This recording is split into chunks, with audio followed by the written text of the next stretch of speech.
La Iglesia Central envía un saludo. Para los que no saben, este ministerio que está bajo la cobertura de las Asambleas de Dios de Colombia es un ministerio conformado por la Iglesia Central en Bogotá, un lindo colegio con 430 estudiantes.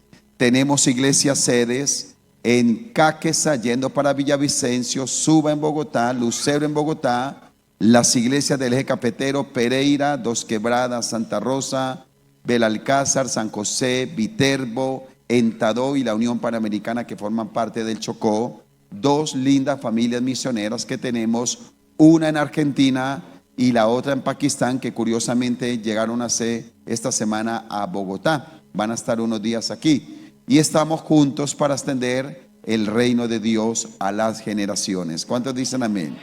Tenemos nuestro lema que amamos a Dios y pastoreamos las familias. Amamos a Dios, pastoreamos las familias. A su vez, el Ministerio Cielos Abiertos forma parte de la gran familia Asamblea de Dios en Colombia.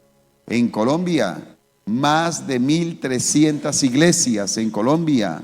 Donde usted vaya va a encontrar una iglesia de las Asambleas de Dios. Y a su vez formamos parte de las Asambleas de Dios a nivel mundial. De la gran confraternidad de las Asambleas de Dios. Nos encontramos, por eso usted encuentra allí que dice MM33, su mandato, nuestra misión. Para el año 2033 celebraremos 2000 años de la obra redentora de Cristo Jesús. Y nos proponemos a nivel mundial llegar a 1 millón de iglesias, más de 100 millones de creyentes para la gloria del Señor. Usted forma parte de esta gran familia. No somos una rueda suelta, rendimos cuentas y aquí estamos unidos. Por eso trabajamos unidos. Por ejemplo, los días martes y jueves de 5:30 a 7 de la mañana, todos nos unimos en Porque Dios es Fiel. ¿Quién se conecta a la oración los martes y los jueves? Mire, muchos no se conectan. A través de Facebook y YouTube, Somos MCA, estamos ahí unidos. Los pastores de este ministerio de diferentes sedes estamos dirigiendo un poderoso tiempo de oración. Clamamos por Colombia, clamamos por las familias, estamos unidos para que sepamos que tenemos una agenda espiritual establecida por el Espíritu Santo de Dios. Amén. Y bueno, en este mes estamos hablando de la adoración, ¿verdad? Estamos hablando de la adoración. Dios nos ha dirigido en que cada mes hagamos énfasis en un tema para poder crecer en la palabra del Señor. Como también cada viernes final de mes tenemos lo que se llama Fe Firme, donde estamos enseñando temas doctrinales para firmar la iglesia. Los siguientes 3 fines de mes vamos a tratar un tema que se llama panorama bíblico. A veces vamos a la Biblia y no sabemos en qué fecha fue, qué personaje, qué era lo que pasaba. Nos acercamos al texto y quedamos un poco perdidos con respeto de todos. Entonces, como pastor voy a estar este viernes y los otros 2 viernes final de mes tratando el tema de panorama bíblico. Le invito a que usted esté conectado ahí de 7 a 9 de la noche para poder crecer juntos en el conocimiento de la palabra. Amén. Bueno, le comparto que hace 15 días, por la gracia de Dios, estamos haciendo un trabajo de mentoreo con algunos pastores y entre ellos una linda familia de Popayán. Los trajimos para Bogotá, no son de Asamblea de Dios, de otra organización, una iglesia muy linda, pero Dios nos ha puesto a trabajar con ellos. Y saqué tiempo para atenderlos, enseñar algunas cosas y también para sacarlos a conocer algunas cosas de Bogotá porque no conocían. Aunque habían estado en Bogotá, solo habían estado en algunos lugares de un evento y se devolvían para su ciudad, no conocían Bogotá. Entonces lo llevé por la Candelaria. ¿Cuántos conocen la Candelaria allá en Bogotá? La han caminado, la han recorrido. La Plaza de Bolívar, que es la alcaldía, el Palacio Justicia, la Catedral Primada, la Casa de Nariño. Lo llevé por diferentes lugares. Y en medio de ellos lo llevé al Museo del Oro. ¿Alguien ha entrado al Museo del Oro? ¿Quién ha entrado al Museo del Oro? Fuimos al Museo del Oro y empezamos a recorrer toda la ruta que se establece, a mirar, etcétera, a recordar parte de nuestra historia, la que nos enseñan la escuela, el colegio, pero que vale la pena hacer ese trabajo de ir a los museos. Y pues uno va con ojos espirituales, ¿no?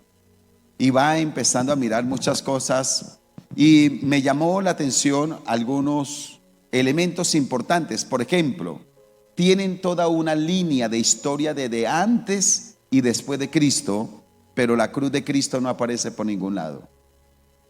Y otro asunto que me llamó la atención es que dolorosamente nosotros hemos heredado una cultura supersticiosa. Nosotros hemos heredado esa cultura supersticiosa. Vemos allí cómo nuestra geografía fue utilizada para muchos ritos. El oro, las esmeraldas, cuando se habla de los caciques, todo lo que se creaba. Este asunto de la coca, de los alucinógenos no es nuevo. Desgraciadamente viene con nuestros ancestros, con aquellos que poblaron estas tierras por tantos años atrás. Y desgraciadamente muchas de las cosas que nosotros vemos en nuestra cultura, como la mentira, como el robo, usted no se da cuenta que a veces a alguien le dan más vueltas y se queda con las vueltas, se le cayó a alguien algo y mira a ver cómo se queda. Tenemos una cultura de robo, de estafa, de cosas como ellas y que son sorprendentes. Quiero decirle esto con humildad y amando y orando por Colombia. Alguna vez nos fuimos con mi esposa y Dios en su misericordia nos permitió estar en Springfield, Missouri, donde queda, digamos, como la casa matriz de las Asambleas de Dios, y nos fuimos a una ciudad cercana que se llama Branson. En Branson hay un parque que se llama el Cyber Dollar City. Es un lugar muy bonito donde hay una cultura, también hablan de su cultura de los norteamericanos, de sus campesinos, y allí hay muchos espectáculos, uno de perritos, malabaristas, uno entra por allí. Íbamos con algunos hermanos, tuvimos que rentar un vehículo porque como una bicicleta con una canasta por una hermana que tenía un dolor en la columna, y ahí llevábamos unos paquetes. Ya habíamos comprado algunas cosas y queríamos entrar a un espectáculo, pero teníamos el carrito y teníamos compras. ¿Con quién dejábamos eso? Y una persona de allá nos dijo: usted no se preocupen, dejen esto aquí afuera. Y uno se extraña, dejar los bolsos, dejar las compras, dejar todo ahí afuera y meternos y ver un espectáculo de 20, 25 minutos. Y con mucha desconfianza, pero guiados por unos hermanos de allá, dejamos todo, los bolsos donde estaba la plata y todo estaba ahí, lo dejamos afuera y nos entramos. Y mucha gente, vimos el espectáculo 25 minutos. Yo casi no me acuerdo del espectáculo, pensando que no nos tumbaran la bolsa. Oiga, y sale uno y ahí está todo. Digo, ¿cómo me gustaría que Colombia fuera así? Pero aquí nos tumbamos todo. Estaba por la gracia del Señor en otra ciudad de Estados Unidos y tuve la intención con unos amigos allí de comprar una máquina de afeitar bonita que venden allá. Él me ayudó a comprarla. Un viernes me dijo: mañana llega. Y estábamos en la casa el sábado y como a las 6 de la tarde salimos y ahí estaba afuera la caja de la máquina. Llegó hace como 4 horas, me dijo, y ahí estaba y nadie toca nada. Manda uno la ropa a la lavandería allá y entonces llega y la colocan en un gancho afuera de la casa, nadie toca nada. Dice: yo quisiera que en Bogotá fuera así, pero aquí le tumban a uno el celular, le tumban todo. Y mire, lo digo con respeto y con dolor, estuvimos nosotros haciendo trabajo entre los indígenas y fuimos a ministrar la palabra a indígenas cristianos. Fuimos con otros pastores, nos descuidaron y nos tumbaron. Es verdad. Quiero decirle eso para saber que desgraciadamente se ha dado eso en medio de nuestra cultura.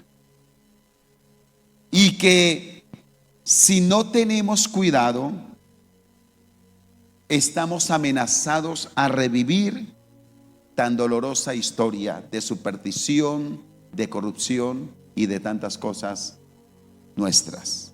Así que nos corresponde como iglesia hacer la diferencia, y esto solo será posible a través de la revelación de Cristo Jesús. No nos tumbemos nada, paguemos, seamos honestos. Dejemos ver que Cristo se ha revelado en nuestro corazón y que no mentimos como mienten los demás, no robamos como roban los demás, no hacemos trampa como hacen los demás, sino que somos honestos, porque la vida cristiana dignifica al ser humano y sana una cultura, bendice una sociedad. Vamos a leer la palabra del Señor en un texto. La enseñanza la he titulado Jesús, el centro de toda adoración, de toda la adoración. Jesús, el centro de toda la adoración. Y vamos a leer en Apocalipsis capítulo 1 versículos 9 al 20 en la Nueva Traducción Viviente. Ya les enseñé la otra vez que la NTV, ¿no? ¿NTV qué es?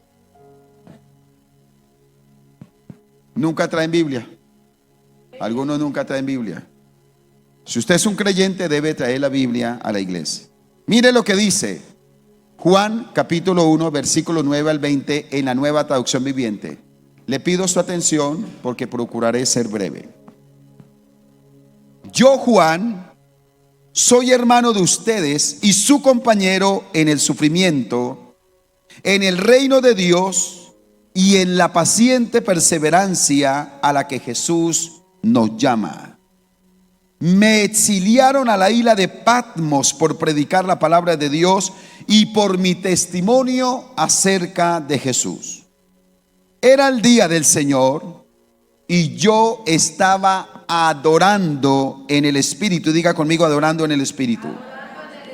De repente oí detrás de mí una fuerte voz como un toque de trompeta que decía: escribe en un libro todo lo que veas y envíalo a las 7 iglesias que están en las ciudades de Éfeso, Esmirna, Pérgamo, Tiatira, Sardis, Filadelfia y Laodicea.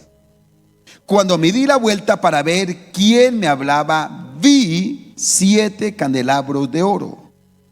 Y de pie en medio de los candelabros había alguien semejante al Hijo del Hombre. Vestía una túnica larga con una banda de oro que cruzaba el pecho. La cabeza y el cabello eran blancos como la lana, tan blancos como la nieve, y los ojos eran como llamas de fuego.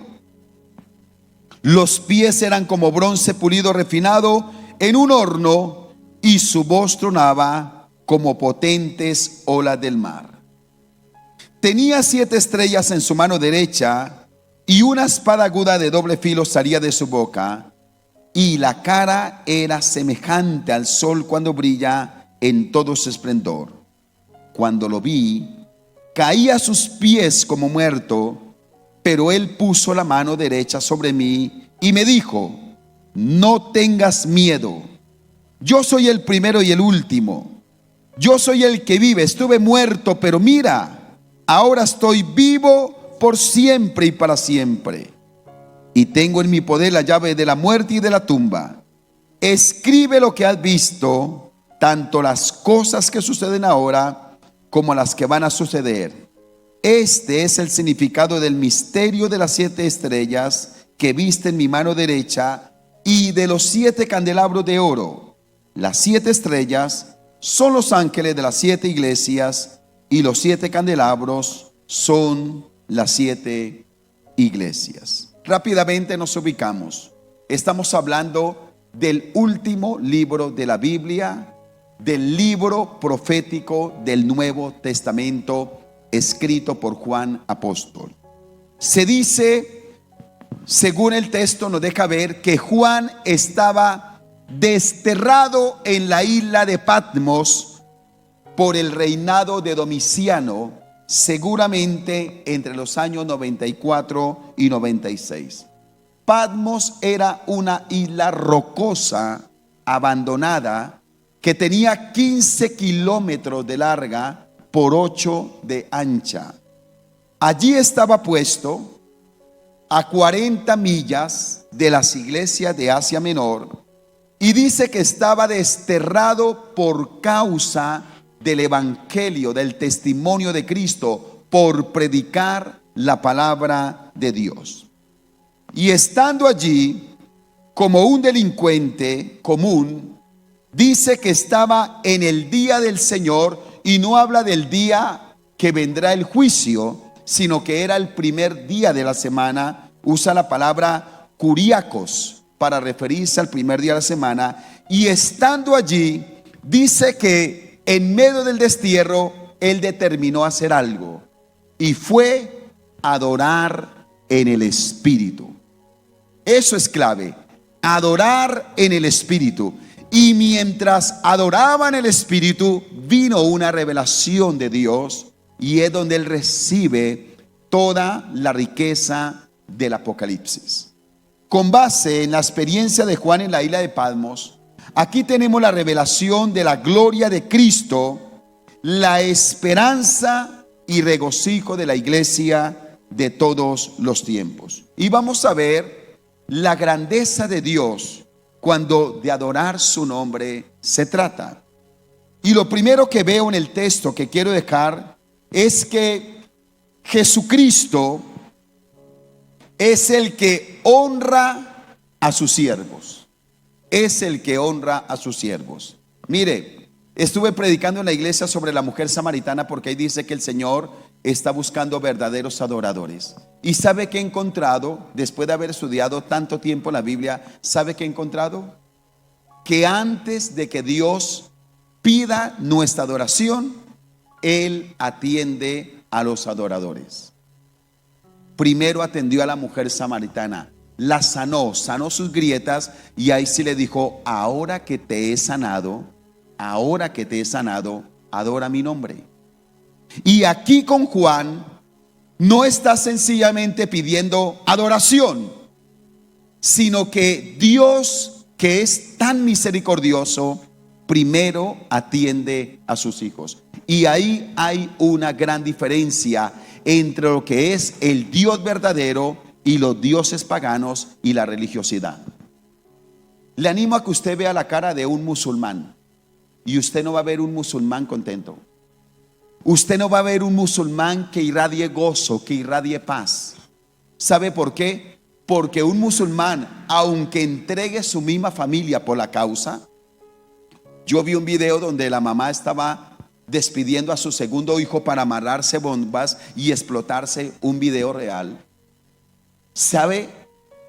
Aunque hagan muchas cosas, los musulmanes nunca podrán tener la seguridad de una vida eterna. Ellos no saben lo que es la paz y lo que es el gozo que produce el Espíritu Santo.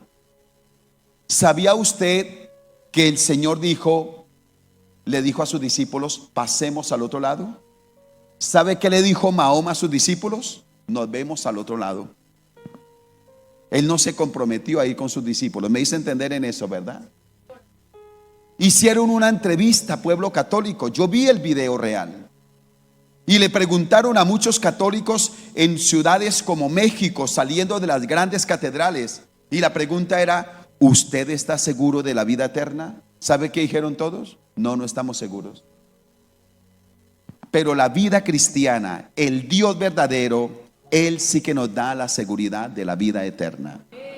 Y lo primero que Él hace, Él no está buscando robots, ni personas heridas, ni personas fracturadas, ni personas sin atender. Él no está diciendo: adórame porque yo soy Dios. Aunque estés en problemas, no me interesan tus problemas, no me interesa. Yo lo que necesito es que tú me adores. Ese no es el Dios que nosotros tenemos. Lo primero que hace Dios es atendernos. Diga: atendernos. Y mire cómo a Juan lo primero que hace es honrar a su siervo. Honrar a su siervo. Él no nos abandona. Juan era un anciano en la isla de Patmos. Parece que Juan hubiera nacido con el siglo. Es decir, que para aquella época Juan era un anciano de más de 90 años. Todos sus compañeros de ministerio ya habían muerto. Recordemos que murieron de manera mártir. Ya no estaba Pedro, ya no estaba Jacobo, no estaban sus compañeros. Ahora este hombre estaba allí en el destierro. Y tal vez el enemigo quiso susurrarle: ¿y dónde está tu Dios? ¿Dónde está el Dios al cual tú le serviste? ¿No se da cuenta que esa es una estrategia diabólica? Cuando vienen las crisis, yo escucho mucha gente decir: el Señor se olvidó de mí. ¿Dónde está el Dios que yo le he servido? Si yo he caminado tantos años en la vida cristiana y ahora que vienen las dificultades. Pero Dios no olvida a quienes le han sido fieles. Vine a decirle que Dios no olvida a quienes les han sido fieles. Mire lo interesante. Juan es el único discípulo que está frente a la cruz cuando están matando al maestro, cuando el maestro está entregando su vida, porque no lo mataron, él entregó su vida. Pero Juan es el único que está frente a la cruz. Es el único que con sus ojos ve al Cristo ensangrentado, ve su rostro inflamado, lo ve desnudo, impotente. Juan es el único que está allí. Juan ha sido el apóstol que le ha servido al Señor por más de 60 años de manera fiel. Y ahora Juan en la isla de Patmos es consolado con la revelación del Cristo glorificado. ¿Sabe que el Señor a través de su palabra nos deja ver que Él ha consolado a sus siervos en los momentos más crudos? Por ejemplo, a Jacob lo consoló en Betel. A Elías debajo del enebro cuando estaba huyendo de Jezabel. A Ezequiel cuando estaba en medio de los cautivos junto a la orilla del río Quebar. A Isaías en el año en que murió el rey Usías. A Esteban cuando estaba siendo apedreado. A todos los consoló de manera sobrenatural. Y mire Dios cómo honra a sus siervos.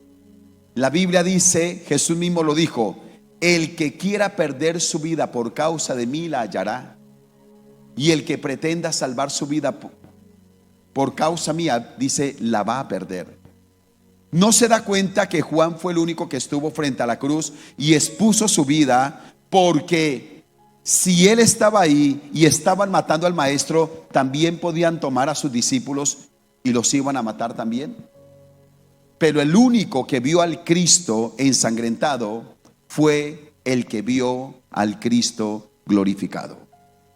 Es el que ve al Cristo glorificado. Así que el Señor lo consuela, dejándole ver su gloria. Y el único que arriesgó su vida fue el único que tuvo muerte natural. Qué interesante, para decirnos que Dios no nos deja en derrota. 90 años. Ya era un viejito que estaba predicando en muchos lugares. ¿Y sabe qué hizo Domiciano? Dijo a unos soldados: agarren ese viejo chuchumeco, bótenlo en esa isla, que el viejo se muera. Ese ya le acabaron los días, que no nos estorbe, que deje ese discurso de Cristo, que no hable más de ese Dios. Boten a ese viejo y que se muera. Así lo hicieron con él. Y cuando los enemigos creyeron que lo habían derrotado, que lo callarían, cuando todos y quizás mismo Juan creía que era su final, fue cuando dio el más precioso de los frutos, la revelación del Apocalipsis. Y dice la palabra que él estaba adorando en el Espíritu. Y a usted que le gusta estudiar la palabra y la tiene abierta, se va a dar cuenta que cuando uno adora en el Espíritu, escúcheme esto, cuando uno adora en el Espíritu, esa adoración nos permite oír. En el versículo 10 dice que él oyó una voz. ¿Cuántas voces extrañas hay alrededor nuestro? Diciéndonos que nuestro tiempo ya acabó, que Dios no responde, que somos fracasados, que el país está mal, que nuestra familia no la cambia a nadie, que Dios no cumple su promesa para nosotros, que Dios hace acepción de personas. ¿Cuántas voces cerradas hay alrededor nuestro? ¿Cómo necesitamos, en medio de tantas voces extrañas, que nuestro oído esté sintonizado con la voz de Dios? Tal vez pasa una semana escuchando muchas voces sin escuchar la voz de Dios. La adoración en el Espíritu nos permite oír. La adoración en el Espíritu, según el versículo 11, nos permite escribir. ¿Nos permite qué? Escribir. Eso habla de registrar una historia. Cada uno de nosotros somos una hoja en blanco. Y Dios quiere con cada uno de nosotros escribir una linda historia, que la podamos registrar bajo su unción y su presencia. ¿Qué historia va a dejar usted? Que cuando usted y yo muramos y la siguiente generación abra el pergamino de nuestra historia, ¿qué van a leer? Ay, aquí la historia dice que mi abuelita era amargada. Aquí dice que mi papá tuvo 3 mujeres. Aquí dice que mi papá iba a la iglesia pero se tomaba cerveza. Aquí dice que mi papá anduvo endeudado a toda hora, que fue una persona que se quejó y administró mal. Aquí dice que mi papá y mi mamá terminaron descarriados. ¿O será que cuando las nuevas generaciones abran el pergamino de nuestra historia digan: mis abuelos provocaron la gloria de Dios en las generaciones venideras? Mis abuelos dieron testimonio. Mis abuelos caminaron a la manera de Dios. Mis papás me dejaron un legado de fe. Hicieron las cosas correctas, amaron y sirvieron al Señor de todo corazón. Todos nosotros estamos escribiendo una historia, y esa historia la van a leer las siguientes generaciones. Por eso uno se tiene que cuidar de ser un abuelo chocho. Yo me reviso y a veces me doy cuenta y digo: oiga, yo ya estoy teniendo como chocheras, me toca corregir algunas cosas. Me toca corregir algunas cosas, porque no me quiero volver un abuelo chocho. Yo quiero ser un abuelo agradable. Y por eso me arreglo. No quiero oler a feo. No quiero tener mi casa desordenada. No quiero salir por allá con quejas. Yo quiero dejar un legado de bendición a las siguientes generaciones. Deje un legado de bendición a sus siguientes generaciones. Pero el versículo 12 dice que él también vio. Yo quiero que usted se lleve estos 3 verbos: oír, escribir y ver. ¿Cómo es que cuando él adora en el Espíritu ve la gloria de Dios? ¿Sabe que los ojos naturales solo están viendo problemas? Colombia no está bien. Hay situaciones difíciles. La maldad abunda. Pero qué lindo que en medio de una crisis, de una maldad, de un destierro como el que tenía de él, mire que él vio la gloria de Dios. Así que dependemos de su palabra y no de las circunstancias. Y déjeme darle la primera aplicación aquí. La tribulación recibe consolación a través de la revelación. Se lo voy a volver a repetir. La tribulación, ¿está en tribulación? ¿Ha venido preocupado? ¿Casi no me está poniendo atención en la enseñanza, pensando en los problemas y en otras cosas? Quiero decirle que la tribulación recibe consolación, no a través del político, no a través del préstamo del banco, no a través del compadre. La tribulación recibe consolación a través de la revelación de Jesucristo. ¿Cuántos dicen amén? Ahora, Jesús, el que es el centro de la oración, es el que manifiesta su esplendor. Diga su esplendor. Es el que manifiesta su esplendor. Juan en la isla de Patmos, por 60 años él había tenido la visión del Cristo ensangrentado. Y ahora mire cómo se revela. Y usted, si puso atención a la lectura de la palabra, dice que sus ojos eran como llama de fuego, sus pies como bronce pulido. No dice que eran bronce pulido, sino que Juan trata de tomar lo mejor de lo natural para tratar de explicar lo sobrenatural.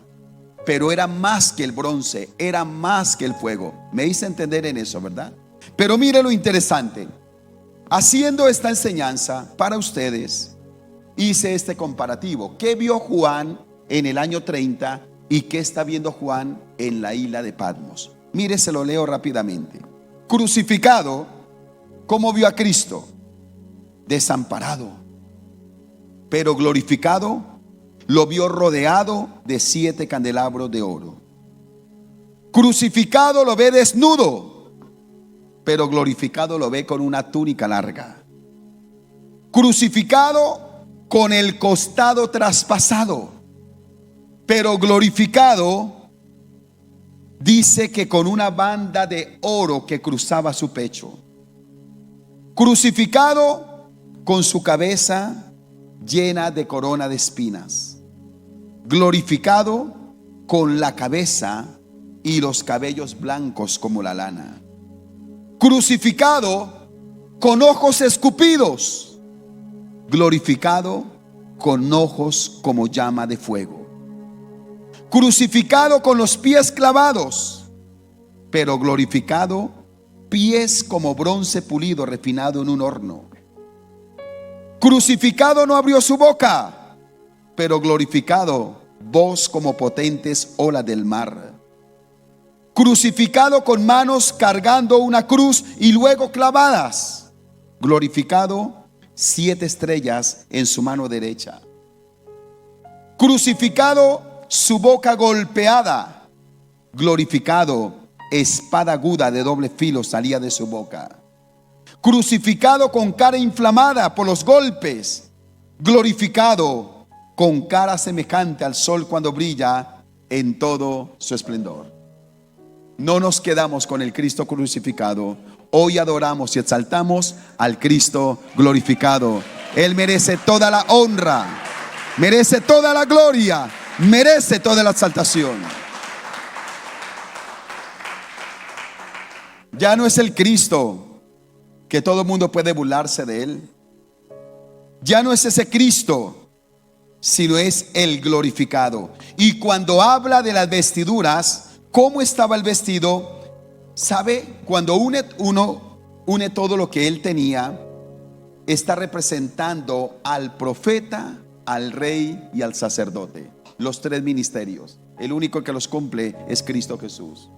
Profeta, rey y sacerdote. Así que Juan lo había visto como el siervo sufriente y ahora como el Rey de Reyes y Señor de Señores. Y cuando se presenta dice: yo soy el Alfa y la Omega, el principio y el fin. ¿Y sabe qué está diciendo con eso? Que Él cubre los tiempos. Él es desde la eternidad y hasta la eternidad. Mire, yo le animo a que usted ore la palabra. Yo he tenido experiencias bonitas con Dios. Sé que algunos de ustedes también la han tenido. Cuando me meto solo a orar y empiezo a hablar con el Dios que estuvo con Abraham. Y recuerdo la historia de Abraham, cómo lo llama, cómo lo sustenta, cómo lo cuida. También cómo le pidió lo más precioso, cómo lo levanta como el padre de Abraham, el padre de la fe. Entonces yo digo: Señor, tú que estuviste con Abraham, tú que estuviste con Isaac, tú que estuviste con Jacob, tú que estuviste con José, tú que los acompañases, no es otro Dios, el mismo Dios que estuvo con ellos, que la palabra me dice que hizo cosas grandes y maravillosas, es el mismo Dios al cual adoro, al cual sirvo y aquel con quien camino todos los días de mi vida. Entonces yo oro la palabra y eso me fortalece, porque el que liberó también a Daniel del foso de los leones me libera a mí. El que consoló a Job me consuela a mí. El que estuvo allí con los profetas está conmigo. Entonces es el principio y el fin, el que permanece para siempre, el que sí contesta. Les conté que alguna vez estuvimos en Chichén Itzá, allí en México, y toda esa pirámide, todas esas cosas tremendas. Y el guía nos decía: ¿sabe por qué las comunidades se fueron de este lugar? Y delante de Dios, que no estoy ni añadiendo ni quitando, no dijo así el hombre: ¿sabe por qué se fueron? Y la gente no sabía responder, yo tampoco. Y nos dijo lo siguiente: porque un día clamaron a sus dioses y sus dioses no le respondieron. Y yo saqué pecho y dije: el Dios al cual adoro, ese sí responde. Él sí responde. ¿Cuántos dicen amén? Es el que es sobre todos los imperios, potestades, naciones y reinos. Por eso la Biblia dice que delante del Señor se doblará toda rodilla y toda lengua confesará que Jesucristo es el Señor. Y alguien puede decir: pastor, ese texto es muy iluso. ¿Cómo va a creer que Vladimir Putin va a confesar que Jesucristo es el Señor? ¿Cómo cree que Petro va a decir que Jesucristo es el Señor? ¿Cómo cree que por allá el de esta nación, Joe Biden y otros que son ateos, y el que murió, Federico Nietzsche, y todos aquellos ateos, cómo van a creer que ellos van a confesar que Jesucristo es el Señor? La Biblia dice que toda rodilla se doblará y toda lengua confesará que Jesucristo es el Señor. Y le tengo esta noticia, escúcheme esto: unos vamos a doblar nuestras rodillas y lo vamos a confesar de alegría, reconociéndolo como nuestro Señor y Salvador. Escúcheme, escúcheme. Pero otros tendrán que doblar sus rodillas de dolor el día del juicio, y quiéranlo o no, tendrán que reconocer que el Cristo que un día negaron, el que menospreciaron, es el Cristo verdadero, el Rey de Reyes y Señor de Señores.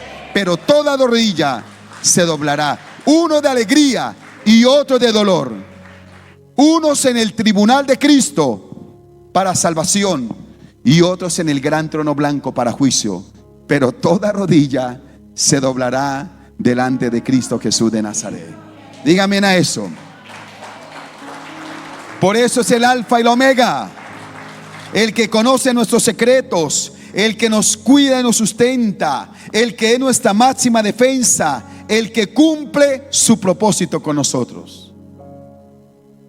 Y estamos estudiando una maestría, y alguien dijo esta frase, no es mía, pero en medio de una exposición alguien dijo lo siguiente, y quiero dejársela con usted como la aplicación de este segundo punto: nuestro Dios no tiene igual ni rival. Oiga, llévese eso en su corazón. Nuestro Dios no tiene igual ni rival. El tiempo se me va, pero déjeme decirle algo: porque algunos creyentes caen en el dualismo. ¿Sabe qué es el dualismo? Es aquella corriente filosófica que dice que hay un Dios bueno y un Dios malo, y algunos creen que Satanás es el Dios malo con el mismo poder que el Dios bueno. Ese es el dualismo. Entonces algunos creen que la vida es como jugar ping pong. Satanás está a un lado, Dios al otro, y yo soy el ping pong. Cuando Dios quiere me bendice, cuando el diablo quiere viene y me ataca y hace conmigo. Y por eso algunos le echan la culpa al diablo de todo. ¿Por qué llegó tarde a la iglesia? Es que el diablo me escondió los zapatos. Es que el diablo me quemó el arroz. Y algunos hablan más del diablo que del mismo Dios. Escúcheme: cuando mi vida está escondida en Dios, el diablo no me puede tocar. No es, escúcheme, no es un Dios bueno y un Dios malo. Si queremos hablar de Satanás, ¿sabe cuál es el otro lado de Satanás en lo bueno? Un arcángel, porque él es un arcángel caído. No es Dios, porque Dios no tiene igual y no tiene rival. No sé si me he hecho entender en eso. Dios no tiene igual ni tiene rival. Hasta el mismo diablo tiene que obedecerle a Cristo Jesús. ¿Cuántos dicen amén a eso?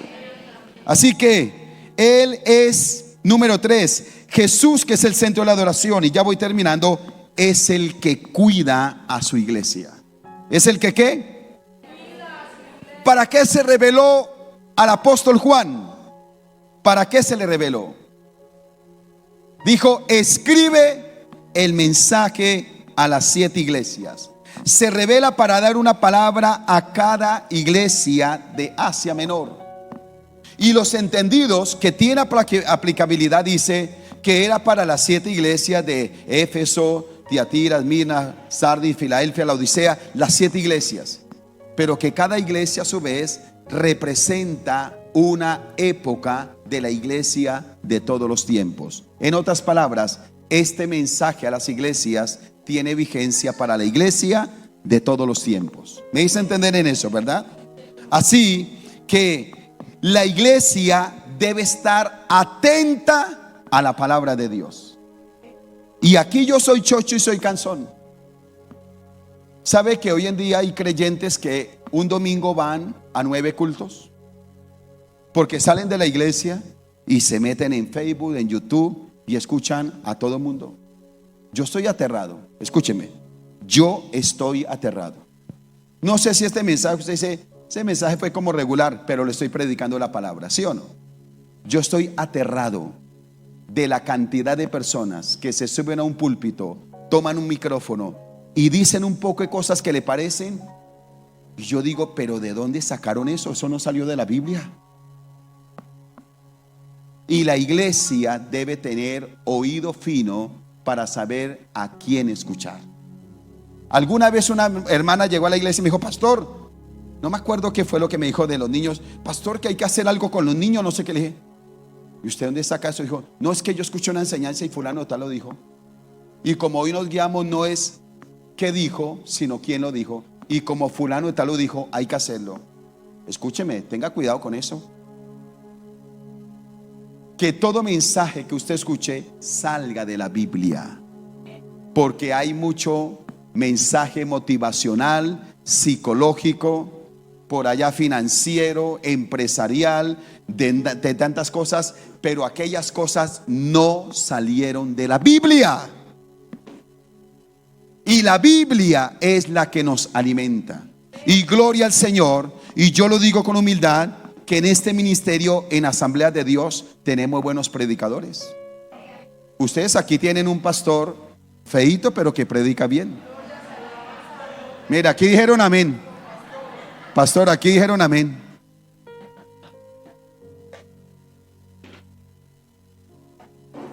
La buena palabra de Dios. Diga: palabra de Dios.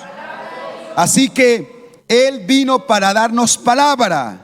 Tengamos cuidado qué leemos, qué escuchamos. Y por eso Dios nos ha puesto en una iglesia, y lo puedo decir con sinceridad, donde hay buena palabra. En la iglesia central tenemos diferentes pastores, y con mucha alegría yo puedo ceder el púlpito, porque sé que hay buenos predicadores de la palabra del Señor.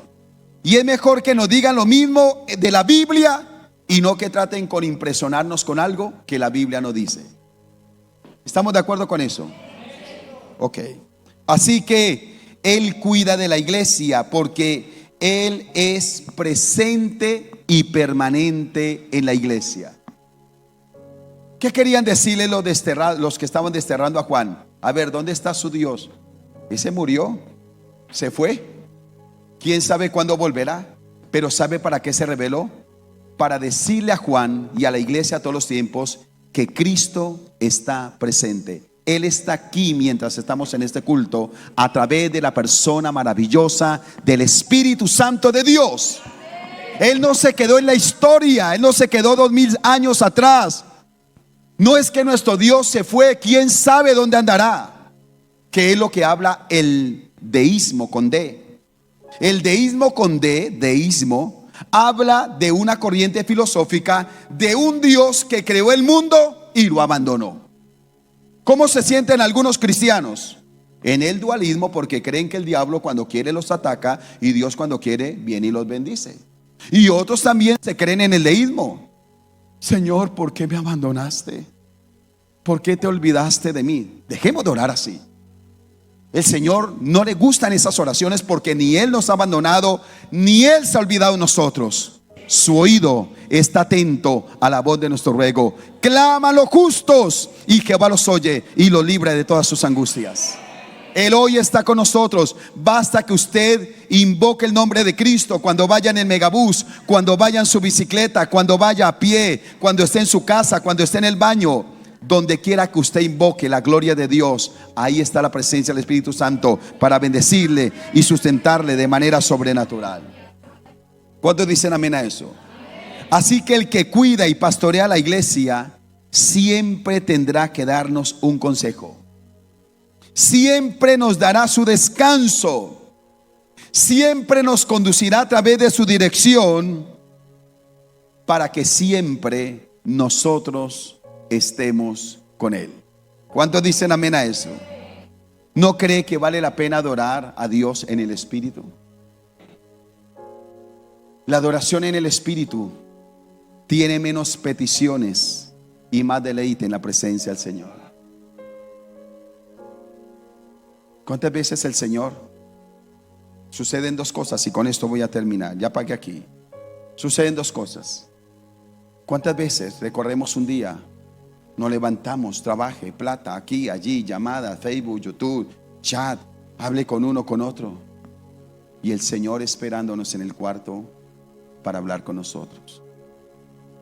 Y si pudiéramos escuchar la voz, el Señor diría: hoy también te esperé porque quería hablar contigo, quería tocar tu vida, pero estás tan afanado, tan afanada, te veo correr tanto. ¿Por qué no vienes y adoras en el Espíritu? ¿Cómo cambiaría tu vida? ¿Cómo verías mi gloria? ¿Cómo sabría de lo que soy capaz contigo? ¿Y cuántas veces nos atrevemos a acercarnos? Pero con las peticiones, con reclamos: Señor, plata; Señor, negocios; Señor, este otro milagrito; Señor, esta otra sanidad. Y tal vez el Señor tenga que decirnos: he escuchado tantas peticiones tuyas. Tu oración está cargada de solicitudes. Anhelaría que estuviera llena de gratitud y adoración a mi nombre. Porque si buscas primeramente mi reino y mi justicia, todo lo demás vendrá por añadidura.